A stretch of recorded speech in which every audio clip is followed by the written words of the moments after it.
오늘도 지난주 말씀의 이제 연장선으로 우리가 같이 보려고 하는데 11절 말씀을 보면 모두 크게 놀랐다. 그리고 이제 12절 말씀을 보면 이상하게 여겼다라고 기록을 하고 있습니다.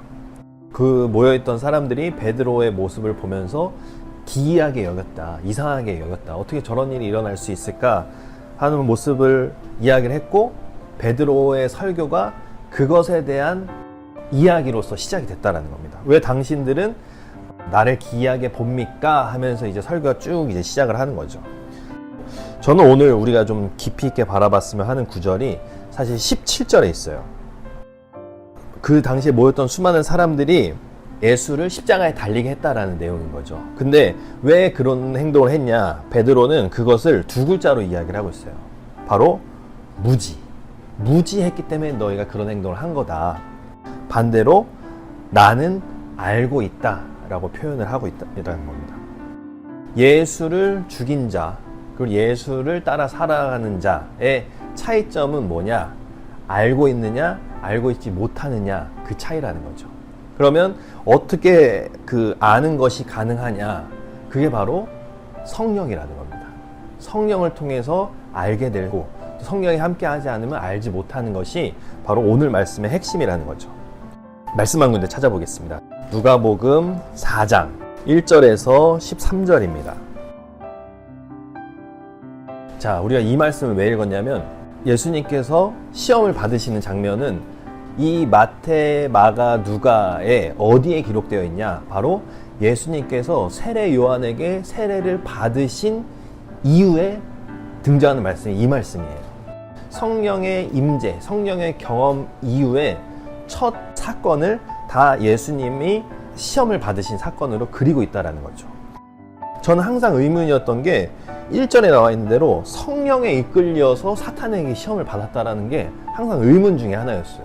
왜 사탄에게 시험을 받는 것이 성령의 이끌림일까? 이 세 가지 시험의 성격이 뭐냐면 4절, 사람이 빵으로만 먹고 사는 게 아니라 하나님의 말씀이 필요하다. 먹고 사는 것만을 바라보는 그러한 시험이 있었다는 걸 우리가 알 수 있고, 6절에 보면 모든 권세와 영광 너에게 주겠다라는 거, 이건 권력의 시험인 거죠. 그리고 마지막으로 9절에 이제 여기서 뛰어내려 봐라 했더니 하나님을 시험하지 말아라, 12절에 나오죠. 하나님을 의심하는 그런 시험, 이런 것들이 사실은 지금 예수님께서 받은 성령의 시험이기도 하지만 우리가 곱씹어 보면 세상을 살면서 항상 마주하는 문제 중에 하나라는 거예요.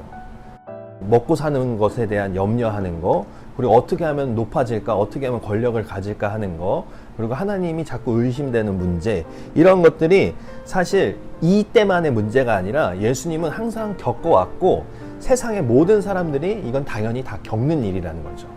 근데 이것이 시험이 된 이유는 성령이 그에게 임했기 때문에 이것이 잘못된 것을 깨달아 아는 순간부터 이것이 시험이 됐다라는 겁니다. 세상에서는 이게 당연한 거예요. 먹고 사는 것을 쫓는 인생, 권력을 쫓는 인생, 하나님이 아닌 나에게 필요한 다른 신을 의지하고 바라보는 인생이 당연하고 자연스러운 건데, 이게 어째서 시험이 됐냐? 성령을 받았기 때문에. 성령을 받음으로써 깨달아 안 거죠. 아, 이게 지금 잘못됐구나. 내가 돈을 쫓는 거, 먹는 것만 쫓는 것이 잘못됐구나. 내가 권력을 쫓는 것이 잘못된 거구나. 내가 하나님을 의심하고 다른 신을 섬기는 거고 했던 것이 잘못됐구나 라는 것을 깨달아 알게 되는 거. 그렇기 때문에 예수님이 성령의 임재를 경험한 이후에 바로 이러한 시험을 받았다라고 성경은 기록하고 있다는 겁니다. 그럼 바꿔 이야기하면 이 세상은 이러한 것들을 당연하게 여기거나 아니면 이것이 당연하게 다 주어지는 일상이라는 거죠. 근데 만약에 이것이 잘못되었다 혹은 시험이라고 느껴진다라는 것은 바로 성령을 받았다라는 증거라고 말할 수도 있다는 겁니다. 성령의 임재라는 것은 신분의 변화를 이야기하는 거예요. 예수님께서 세례 요한을 통해서 성령을 받으신 다음에 하늘로부터 소리를 들으셨죠. 너는 내 사랑하는 아들이다. 내가 너를 좋아한다. 그럼 성령의 임재 이후부터는 하나님의 아들로서 신분이 달라진 거예요. 그러면 하나님의 아들에 맞는 삶을 살기 시작했다는 거죠. 그러한 삶을 살아가다 보니 이 세상에서의 삶 다 잘못됐다라는 것을 깨달아 알 수 있다라는 거죠. 오늘 본문의 이제 상황도 베드로가 성령의 임재를 경험하죠. 2장에서. 그리고 나서 신도들과 같이 공동생활을 하면서 마주하게 된 첫 사건이라고 말할 수 있어요. 이 나면서부터 걷지 못한 자를 마주한 거. 그러면 베드로가 그들에게 너희는 무지하다, 알지 못한다 라고 말할 수 있는 거. 그리고 나는 알고 있다라고 말할 수 있는 그 근거가 어디 있냐? 바로 성령의 임재를 경험했냐, 경험하지 못했냐의 차이가 있다라는 거죠. 성령은 깨달아 알게 해주시는 영이 바로 성령이다. 근데 제가 작년에 우리 성령 강림주일 설교를 한번 이제 말씀을 준비해서 보니까 깨달아 알게 해주시는 영에 대해서 한번 얘기를 했더라고요. 근데 그때 이야기한 것은 예수님이 말씀하신 것 중에 너희가 하나님의 일을 할 때 어떻게 행동하고 어떻게 말해야 하는지를 모를 때 너희는 걱정하지 말아라. 너희에게 성령께서 이제 말씀해 주실 거다. 라는 말씀을 가지고 이제 깨달아 알게 해주시는 영이다. 라는 이야기를 했었는데 저는 오늘 본문을 보면서 그것에 플러스 깨달아 알게 해주시는 게 뭐냐? 바로 우리가 세상의 기준 아니면 세상의 삶으로 살아가는 모습, 그러니까 잘못된 모습을 깨달아 알게 해주시는 게 바로 성령이라는 겁니다.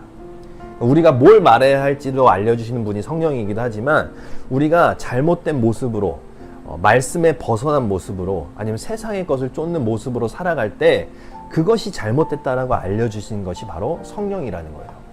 그러면서 딱 떠오르는 게 거울이 떠올랐어요. 저는 거울을 보면 알잖아요. 지금 내 모습이 어떤가. 우리가 성령을 통해서 내 모습을 바라볼 수 있고 성령을 통해서 깨달아 알 수 있는 거예요. 아, 내가 지금 잘못된 길을 갔구나. 혹은 내가 잘못된 생각을 했구나. 혹은 내가 세상의 기준으로 어떤 일을 바라봤구나. 그럼 그렇게 안다면 빨리 돌이켜야 된다는 거죠.